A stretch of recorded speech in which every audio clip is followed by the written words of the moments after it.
요나서 1장 1절에서 3절 말씀입니다. 짧기 때문에 우리 한 목소리로 함께 읽겠습니다. 시작. 여호와의 말씀이 아미떼의 아들 요나에게 임하니라. 이르시되 너는 일어나 저 큰 성읍 니느웨로 가서 그것을 향하여 외치라. 그 악독이 내 앞에 상달되었음이니라 하시니라. 그러나 요나가 여호와의 얼굴을 피하려고 일어나 다시스로 도망하려 하여 욥바로 내려갔더니 마침 다시스로 가는 배를 만난지라. 여호와의 얼굴을 피하여 그들과 함께 다시스로 가려고 뱃삭을 주고 배에 올랐더라. 아멘. 오늘 원수가 복받는 것은 눈을 뜨고 볼 수가 없다라는 제목으로 우리 은혜를 나누기를 원합니다. 주일학교 설교를 한 58번째 제가 하고 있는 것 같습니다. 그런데 하민이가 지난 주간에 이런 얘기를 저한테 해요. 목사님 설교 다 기억할 수 있어요. 그래서 깜짝 놀랐어요. 주일날 하는 설교를 다 기억한대요. 제가 재미있게 하지도 않는데 다 기억한대요. 그래서 제가 놀랍다. 그래서 수요일 날도 어떻게 하면 다 기억할 수 있도록 제가 설교를 할 수 있을까? 오늘 고민을 참 많이 했습니다. 저도 기억하고 또 우리 성도님들도 함께 기억할 수 있도록. 야곱과 에서는 형제입니다. 그런데 동생 야곱은 형 에서가 복을 독차지하는 꼴을 볼 수가 없어요. 눈 뜨고 볼 수가 없어요. 그래서 아예 태 속에서부터 형이 되려고 싸웠습니다. 그 갓난아이가 그 뱃속에 있는 태아가 뭐가 안다고 그 형이 먼저 나올 때에 그 하나님이 정해놓은 순서 아닙니까? 그런데 그 형 잡아 끌고 자기가 먼저 나오려고 형의 뒤꿈치를 잡고 나왔다? 이거는요 보통 태아가 할 수 있는 행동이 아닙니다. 그런데 그랬다는 거예요. 그래서 수단과 방법을 가리지 않고 이 세상에서 장자권을 팥죽 한 그릇에 싸버리고 맙니다. 이게 화근이 되어서 두 형제 가문은 평생 원수지간이 됩니다. 정말 안타까운 두 사람의 인생이고요. 훗날 그 야곱의 후손들과 그리고 이 에돔의 후손들, 우리가 지난 시간에 오바댜서 봤죠. 이 후손들 간의 관계도 상당히 불편한 관계가 되어버리고 맙니다.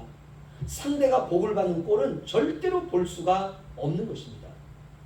영국의 위대한 극작가 셰익스피어가 있죠. 이런 말이 있습니다. 이 세상에 셰익스피어가 남긴 그 작품은 세상의 어떤 사전과 어떤 것보다도 그 어휘가 가장 많은 어휘가 실렸다 이렇게 말하고 있습니다. 그만큼 언어의 천재입니다. 이 셰익스피어가 4권의 비극을 썼는데요. 그 중에 하나가 대표작 로미오와 줄리엣입니다. 이 내용은 되게 간단합니다. 그 몬테규 가문의 후계자는 로미오입니다. 아들이에요. 그리고 캐톨릭 가문의 외동딸은 줄리엣입니다. 이 두 가문은 원수지간이에요. 원수지간. 하여튼 상대가 복을 받는 꼴을 볼 수가 없습니다. 눈꼴 사나워가지고. 그래서 늘 싸워요. 이 두 가문이 원수지간인데 그런데 이 두 가문의 아들과 딸이 죽고 못 사는 사랑의 관계로 발전해버립니다. 그런데 두 사람의 결혼은 허락할 수가 없어요. 그래서 몰래 둘이서 성당에 가서 결혼식을 올리고 맙니다. 그러나 현실에서는 불가능한 것이죠. 결국 두 사람은 자살로 끝을 내고 맙니다. 이 세상의 모습이죠. 원수지간은 불가능하다. 오늘 제목이 원수가 복받는 것은 눈 뜨고 볼 수가 없다라는 제목입니다. 어떤 내용이기 때문에 제가 이 말씀을 드리는지 한번 잘 들어보시죠. 그 아미떼라고 하는 사람이 결혼해서 아들을 낳았는데 이름을 뭐라고 지을까 고민합니다. 그러다가 이름을 지었는데 아주 특이한 이름을 칩니다. 새 중에 비둘기가 눈에 띄었나봐요. 그래서 자기 아들의 이름을 비둘기라고 짓습니다.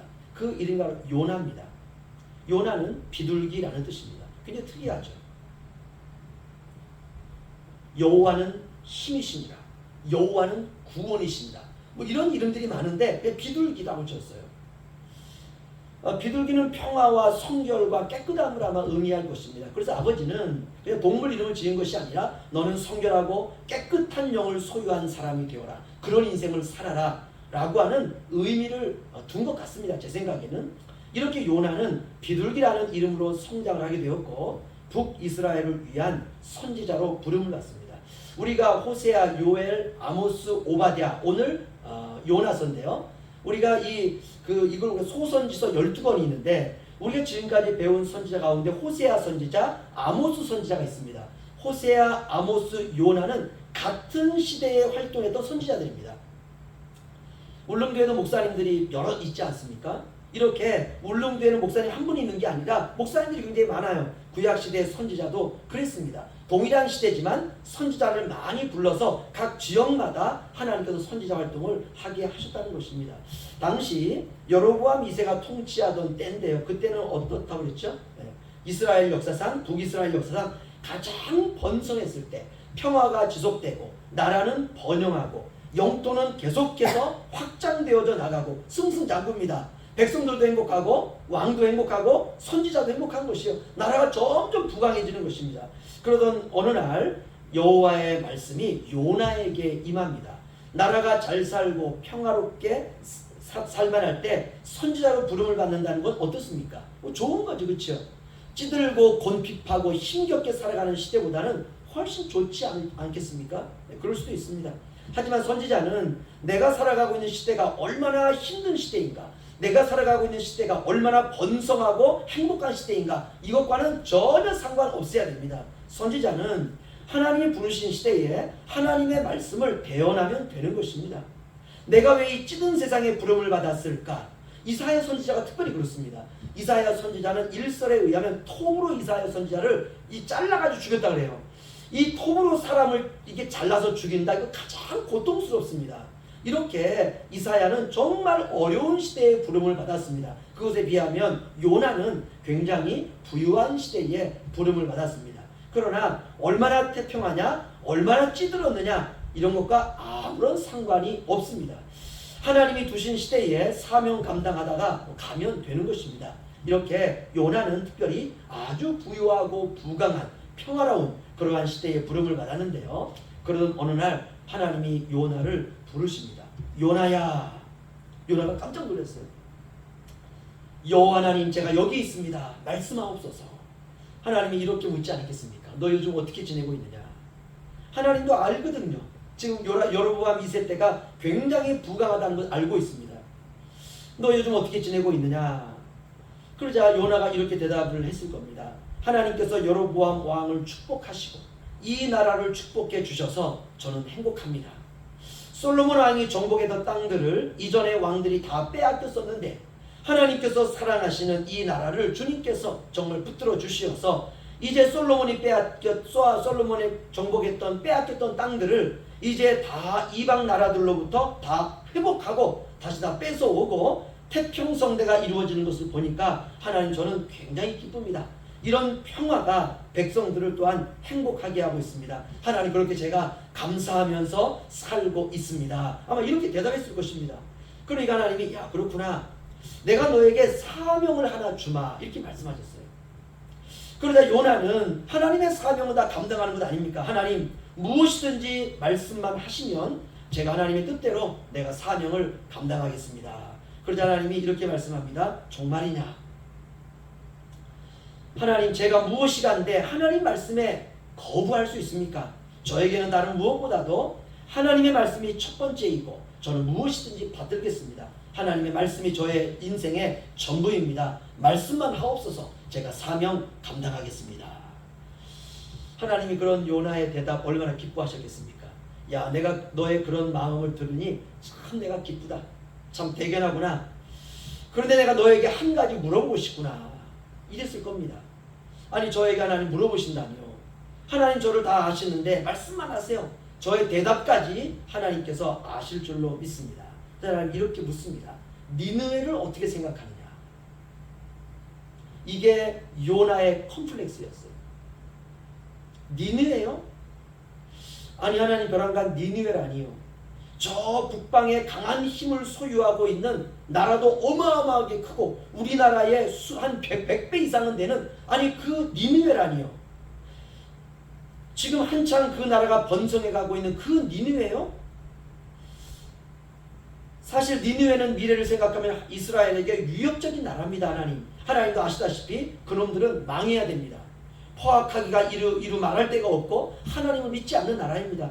하나님도 다 아시겠지만 우리나라를 계속해서 괴롭혀왔던 그런 민족입니다. 그런 것은 차치하고서라도 니느웨는 이방 민족입니다. 하나님 니느웨가 아수르의 수도인 것 아시지 않습니까? 그 아수르는 하나님의 심판의 대상입니다. 생각하고 말고도 없습니다. 제 마음은 오직 하나님의 백성들을 향한 하나님의 마음을 전하는 것이 전부입니다. 이방 민족을 생각할 겨를도 없습니다. 하나님 아시지 않습니까? 그 민족은 우상을 숭배하고 하나님도 믿지 않고 그 나라는 하나님의 눈밖에 있는 선택받지 못한 나라입니다. 여호와 하나님께서 야곱의 12아들을 통해서 주신 이스라엘을 세우시고 그 세우신 나라를 잘 인도하도록 저와 같은 선지자를 부르셔서 백성을 잘 섬기도록 하셨잖아요. 이것이 저의 사명입니다. 혹시 제가 뭐라도 잊은 것이 있습니까? 니느웨라는 나라는 하나님을 모르고 하나님의 백성도 아닙니다. 특별히 니느웨에 대해서 하실 말씀이 있으신지요? 가서 멸망시키라고 여로보암 왕에게 전달할까요? 여로보암 왕에게 저 이제 전쟁을 일으켜가지고 그놈들을 박살내라고 제가 말할까요? 그들은 악의 축입니다. 제가 니느웨 알고 있습니다. 이렇게 이제 말을 했을 겁니다. 그러자 하나님이 이제 이렇게 말하는 겁니다. 야, 너의 말 잘 들었다. 그렇지. 그들은 나를 믿지 않고 그들은 선택받은 백성들이 아니지. 이스라엘 밖에 있는 이방 나라지. 그들은 나를 아예 생각하지도 않고 내 백성도 아니고 우상을 숭배하는 나라고 이제 너에게 사명을 부여한다. 이렇게 말씀했어요. 여호와 하나님 주신 사명 잘 받들겠습니다. 이제 하사하시옵소서. 이렇게 말하자 하나님이 이렇게 말합니다. 니느웨로 가거라. 가서 외치라. 니느웨 백성들아 너희들의 죄악이 하나님에게 상달되었느니라. 회개하라. 그러면 살리라. 그러면 구원받으리라. 요나가 땅바닥에 머리를 탁 대고 하나님의 말씀을 하사받는데 자기 귀를 의심했습니다. 자기 귀를. 그리고 혼자 아마 이렇게 말했을 거예요. 이 하나님이 뭘 잘못 말씀하셨나?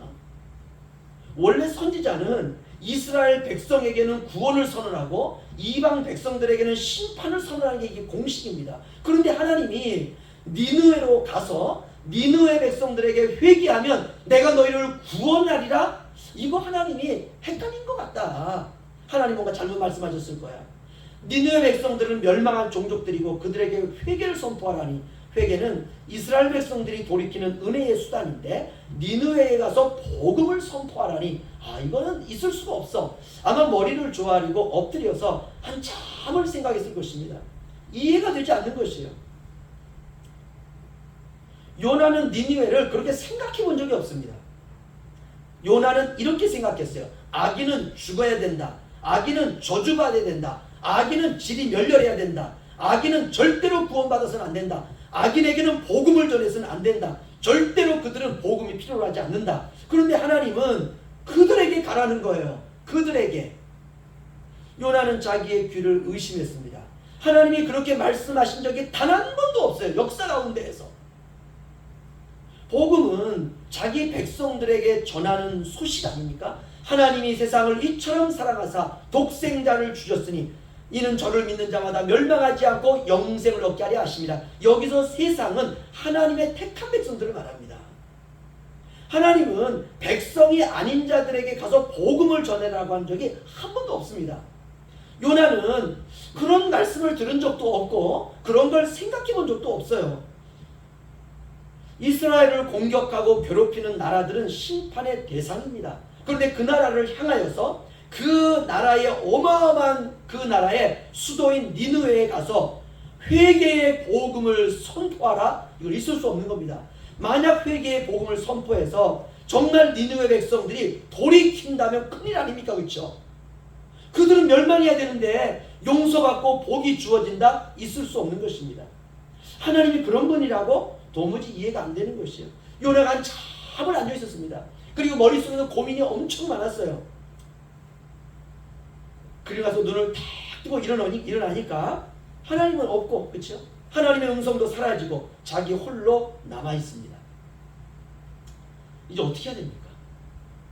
선지자는 하나님의 명령을 받은 대로 전달하는 자거든요. 그러니까 니느웨에 가서 하나님께서 말씀하신 회개의 복음을 전할 것인지 아니면 다른 방법을 선택해야 돼요. 요나는 한참을 생각하다가 개나리 보찜을 하나 딱 쌉니다. 그리고 어깨에 메고 욥바라고 하는 항구로 갔습니다. 울릉도로 말하면 사동항이나 저동항이나 도동항이죠. 왜냐하면 그곳에 배가 있기 때문에 그렇습니다.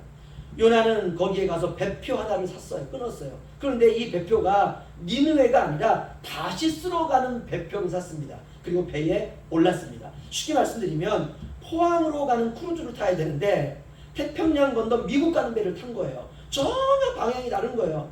여기서 다시스는 오늘날의 스페인입니다.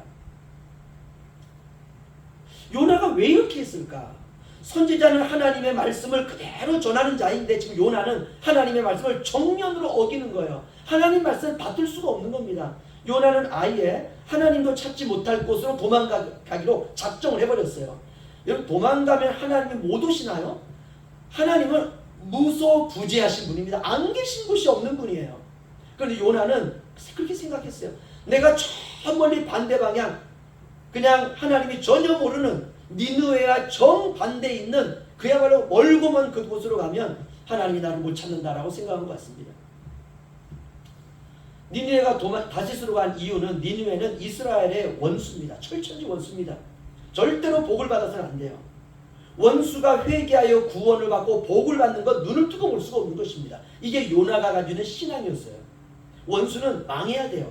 복은 이스라엘에만 있어야 됩니다. 이스라엘 외의 모두는 다 하나님의 원수입니다. 이것이 바로 요나가 가졌던 민족주의적인 신앙이었습니다. 이스라엘 중심의 신앙. 이것이 바로 요나의 신앙이었었는데요.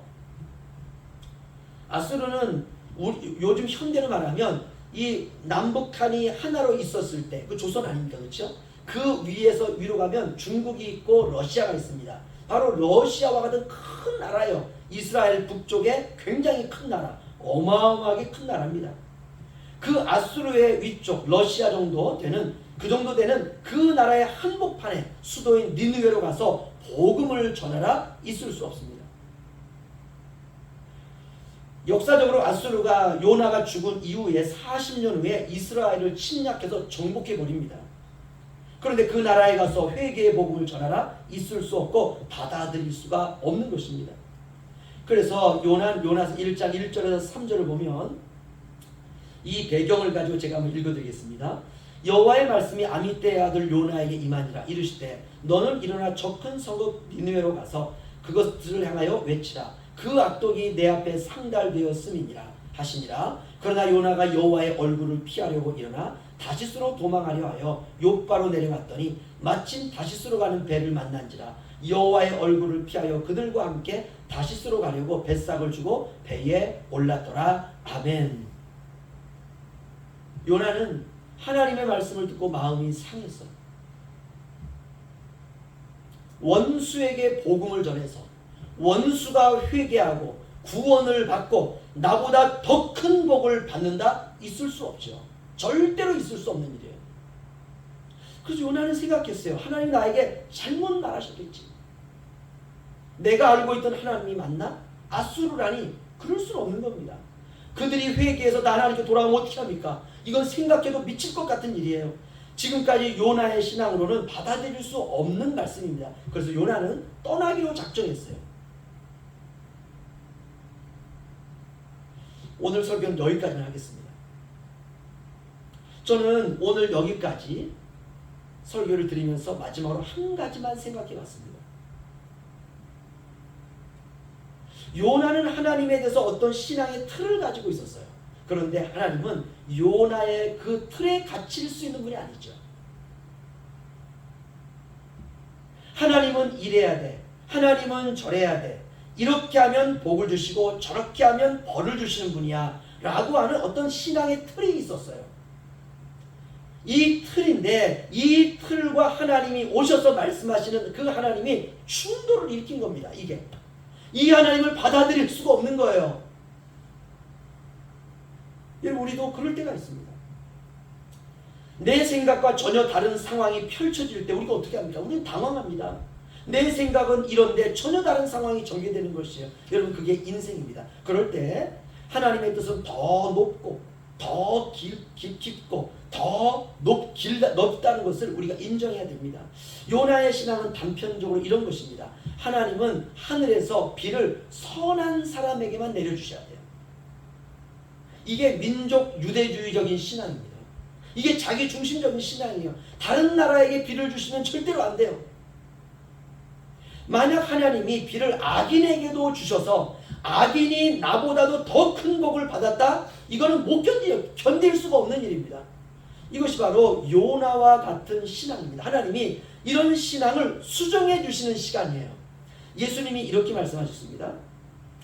제자들에게 마태복음 5장을 보면 나는 너에게 이르노니 너희 원수를 사랑하며 너희를 박해하는 자를 위하여 기도하라. 이같이 한즉 하늘에 계신 너희 아버지의 아들이 되리니 이는 하나님이 그 해를 악인과 선인에게 비추시며 비를 의로운 자와 불의한 자에게 내려주신다. 너희가 너희를 사랑하는 자를 사랑하면 무슨 상이 있으리요? 세리도 이같이 아니하느냐? 또 너희가 너희 형제에게만 무난하면 남보다 더한 것이 무엇이냐? 이방인들도 이같이 아니하느냐? 그러므로 하늘에 계신 너희 아버지의 온전하신 같이 너희도 온전하라. 아멘. 주님은 우리의 신앙이 넓어지기를 원합니다.